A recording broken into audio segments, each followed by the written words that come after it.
तालाब से 2 मग पानी निकाल लीजिएगा तो कोई फ़र्क नहीं पड़ता। वो उनका चेहरा से वो लोग जीतता था, यदि उनका चेहरा वहाँ से हट जाएगा तो उन लोग अपाहिज हो जाएगा। ठीक है। बीजेपी ने जो ये डर्टी पॉलिटिक्स जो दिए हैं, जो हिंदुस्तान में हिंदू मुस्लिम का जो बंटवारा करके रखे हैं, तो हम लोग तो यही चाहिए कि हमारे रिस्पेक्टेड ममता बनर्जी जो सीएम हैं वही जीते। इन लोग बिना बैसाखी के लोग हैं। ये लोगों का नाम जो कमाए हैं आज तक का ना, ये लोगों का नाम है ममता बनर्जी के नाम से जुड़ा हुआ, इसलिए ये लोग चल रहे थे आज तक। अपने नाम पर ये लोग को एक वोट भी मिलने वाला नहीं है भैया।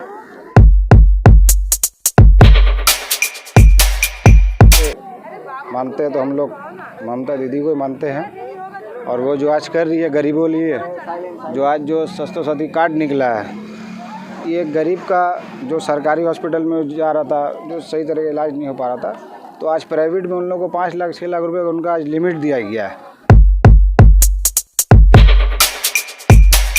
हैदराबाद की पार्टी हो या फिर भाईजान की पार्टी हो, ऐसे टाइम में आना कि थोड़ा सा इंसान का जहन में जो है ना अलग कुछ खटकता है। जैसे कि अमन और शांति यहाँ बरकरार रहे बंगाल में, क्योंकि अगर बीजेपी आ जाएगी तो अमन और शांति ख़त्म हो जाएगा। ठीक है।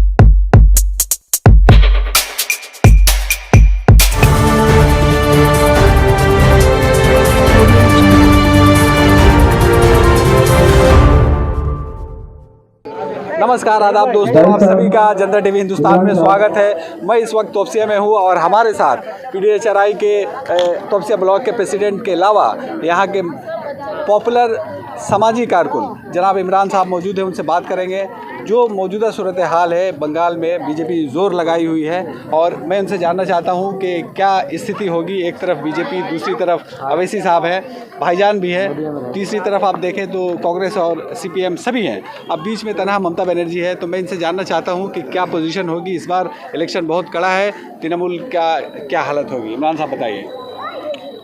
देखिए, हम लोग तो ह्यूमन राइट का है, हम लोग पॉलिटिकल तो ज़्यादा बोल नहीं सकते, मगर फिर भी जो दिल से मानते हैं तो हम लोग ममता दीदी को ही मानते हैं, और वो जो आज कर रही है गरीबों लिए, जो आज जो स्वास्थ्य साथी कार्ड निकला है, ये गरीब का जो सरकारी हॉस्पिटल में जा रहा था, जो सही तरह का इलाज नहीं हो पा रहा था, तो आज प्राइवेट में उन लोगों को 5 लाख 6 लाख रुपए का उनका आज लिमिट दिया गया है स्वास्थ्य साथी कार्ड का। ये हम ममता बनर्जी को बहुत शुक्रिया अदा करते हैं कि जो गरीब के संग में ये जो कार्ड जो निकाली है, ये बहुत अच्छा काम किया। इसमें हम लोग उनको समर्थन करते हैं, बहुत अच्छा काम किया है। आपको क्या लगता है कि सिर्फ कार्ड से ही इलेक्शन जीता जा सकता है?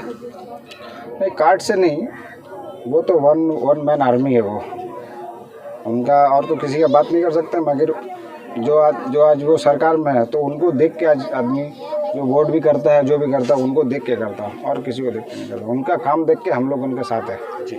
और अभी देखा कि तृणमूल में जो पावर में जो लोग थे, जैसे राजीव बनर्जी हो गए, शुभेंदु अधिकारी हो गए, इससे पहले मुगल आए गए थे, तो आपको क्या लगता है इनके जाने से पार्टी पर कितना फर्क पड़ेगा, ये बताइए। देखिए, तालाब से 2 मग पानी निकाल लीजिएगा तो कोई फ़र्क नहीं पड़ता। वो उनका चेहरा से वो लोग जीतता था, यदि उनका चेहरा वहाँ से हट जाएगा तो उन लोग अपाहिज हो जाएगा। ठीक है। और ये जो अवैसी साहब हैं और भाईजान है अब्बास सिद्दीकी, उस पर क्या असर पड़ेगा? वो लोग यार सब मुसलमान भाई है, हम तो किसी के बारे में बोल नहीं सकते, मगर जो गरीब का संग खड़ा होगा उसका संग हम लोग खड़ा होंगे। ममता बनर्जी जिंदाबाद, ममता बनर्जी जिंदाबाद। चलिए, अच्छा जाइए। हमारे साथ जाहिद साहब भी हैं, उनसे भी जानेंगे बंगाल की राजनीति के बारे में क्या चल रहा है, और बताइए। अस्सलाम वालेकुम रहमतुल्लाहि व बरकातहू। बंगाल की राजनीति जो चल रहा है, 2-4 लोग आते जाते रहेंगे। राजीव बनर्जी या बैसाखी दालमिया या मुकुल शुभेंदु अधिकारी, जो लोग गए हैं, तो ये लोगों के जाने से पार्टी रुक जाएगा या बंगाल में ममता बनर्जी के गवर्नमेंट नहीं आएगा, ये लोगों का सोचना भूल है। इन लोग बिना बैसाखी के लोग हैं। ये लोगों का नाम जो कमाए हैं आज तक का ना, ये लोगों का नाम है ममता बनर्जी के नाम से जुड़ा हुआ, इसलिए ये लोग चल रहे थे आज तक। अपने नाम पर ये लोग को एक वोट भी मिलने वाला नहीं है भैया। सियासत तो यही कहता है। और जहाँ तक रहा भाईजान का पूछ लेता है, भाईजान तो भाईजान का अधिकार है हुकूमत से, अपना उसका अधिकार है, हिंदुस्तान IPC संविधान उसको हक देता है इस बात के लिए कि वो अपना पार्टी बनाए, इलेक्शन लड़े, उसमें तो कोई नहीं है। लेकिन सवाल है कि ऐसे टाइम में अकबरुद्दीन वैसी या हैदराबाद की पार्टी हो या फिर भाईजान की पार्टी हो, ऐसे टाइम में आना कि थोड़ा सा इंसान का जहन में जो है ना अलग कुछ खटकता है। जैसे कि बार बार मीडिया वाले, हम नहीं बोलते, मीडिया में बार बार देखा जाता है ना कि बोलते हैं वोट कटुआ है तो किसको कुछ बोलते हैं कुछ। तो ऐसे टाइम में, ऐसे हालात में मेरा तो यही मानना था कि सब लोग अगर मिलजुल करके बीजेपी के खिलाफ अगर वोट डालें तो ज़्यादा बेहतर होता है। और जैसा कि अमित शाह या बीजेपी वालों ने दावा किया है कि इस बार हम लोग चुनाव में 200 सीटें जीतेंगे, और उसका वजह भी है कि 18 सीटें इन लोगों ने लोकसभा में जीती थी। तो उस बुनियाद पे वो कहते हैं, आपको क्या लगता है कि ये फॉल्स है या ये एक स्टैंड? देखिए, ये मट्टी बंगाल की है, उनको अभी अंदाज़ा नहीं है कि ये बंगाल की मट्टी कितना जरखेज़ है, कितना नम, उनको ये नहीं मालूम है। बंगाल में इंशाअल्लाह रहमान कभी बीजेपी नहीं आ रहा, ये तय मान लीजिए। जो 2-4 लोग इधर से उधर आना जाना कर रहे, ये कल फिर पलट के वापस आ जाएंगे।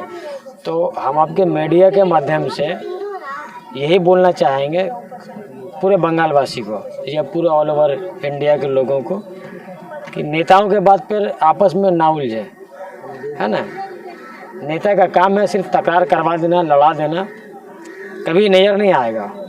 लॉकडाउन जैसे महामारी में हमने नहीं देखा किसी नेता को रोड पर आकर के काम करता हुआ, किसी मजलूम का सहारा बना या भुखमरी के शिकार जो लोग हुए हैं उन लोगों के साथ कभी खड़ा हुआ हम नहीं देखा। और अगर मेरा पर्सनली अगर बोलिएगा तो हम तो बहुत बड़ा एरिया में रहते हैं, जहाँ तक रहते हैं, जहाँ तक के मेरे सोच है, जहाँ तक लोगों को हम जानते हैं, तो 66 नंबर वार्ड हमको लगता है सबसे ज़्यादा पिछड़ा था इस मामले में। बाकी लोग तो अपने अपने जगह से निकल के आए, जैसे सुजीत बोस ममता बनर्जी के सरकार में मंत्री हैं, लोगों के लिए काम किया। तरह अमीरुद्दीन बॉबी भी है, देखा काम किया, सुशांत घोष है, जिनको भी जानता हूँ बाय नेमली, हमने देखा बहुत सारे लोग उतर के काम किए हैं लॉकडाउन के समय में भी। मेरे 66 नंबर वार्ड के कौन नेता है तो तब पब्लिक को मालूम भी शायद नहीं होगा कि नेता कौन था, वोट किसको दिया। तो ऐसे लोगों से लोगों को होशियार रहने की ज़रूरत है। आप काम कीजिए, मिलत के लिए, कौम के लिए काम कीजिए। हमारी पहचान हमारी अच्छाई होती है ना। तो जो नज़र नहीं आएगा उसके बाद पे आप लड़ते हैं तो ये आपकी बेवकूफ़ी है। लॉकडाउन में पड़ोसियों ने पड़ोसियों की मदद की, कोई नेता किसी की मदद करने के लिए नहीं आया था। तो जाहिर साहब, इस बार चुनाव में आप किसको देखना चाह रहे हैं? इस बार हमारी सोच यही है और हमारी कामना ऊपर वाले से अल्लाह से दुआ भी मेरी यही है कि Mamata Banerjee is the best government. अच्छी गवर्नमेंट है ममता बनर्जी की सरकार। लोगों में बंगाल में अमन अमान का जो मामला है सबसे अच्छा है ना। और ये बीजेपी वाला इसको बिहार या यूपी ना माने, ये बिहार है, यूपी और आपका जाकर गुजरात या उड़ीसा नहीं है, ये बंगाल है। यहाँ के लोग बहुत समझदार होते हैं, तालीम याफ्ता लोग होते हैं। यहाँ वर्गला के कुछ मिलने वाला नहीं है। और बीजेपी बहुत शुक्रिया जाहिद साहब। आप भी कुछ बताइए। मैं तो अभी यही कहना चाहूँगी, जो बीजेपी ने जो ये डर्टी पॉलिटिक्स जो दिए हैं, जो हिंदुस्तान में हिंदू मुस्लिम का जो बंटवारा करके रखे हैं, तो हम लोग तो यही चाहिए कि हमारे रिस्पेक्टेड ममता बनर्जी जो सीएम हैं वही जीते, क्योंकि हम लोग को अमन और शांति चाहिए। हम लोग को ना हिंदू ना मुसलमान, हमें हमारा हिंदुस्तान चाहिए, तो हम लोग को शांति चाहिए।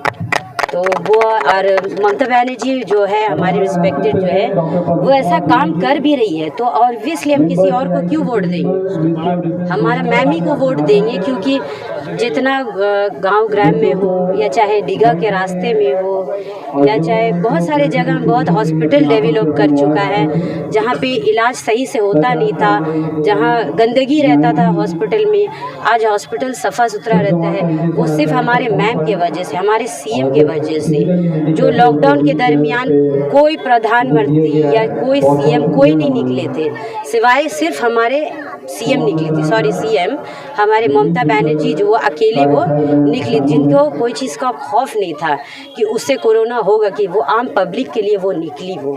तो हम तो यही चाहेंगे कि अमन और शांति यहाँ बरकरार रहे बंगाल में, क्योंकि अगर बीजेपी आ जाएगी तो अमन और शांति ख़त्म हो जाएगा। ठीक है, महजबीन बेगम। ये मैम नजमीन थी, इन्होंने कहा कि कुछ भी हो ममता बनर्जी की सरकार चाहिए। इनका कहना है कि अमन और शांति के लिए वो दोबारा ममता बनर्जी की ही सरकार देखना चाहती है। शी इज डूइंग बेस्ट, वो कर रही है, वो काम कर रही है, वो दिख रहा है हम लोग को, सबको दिखता है। वो बोलने की ज़रूरत नहीं है, उसे मांगने का ज़रूरत नहीं है उसको वोट उससे कोई खुशी से भी दे देगा, उसको खुशी वोट देंगे उसको, क्योंकि वो ऐसा कर रही है। बस respect for her and I love her.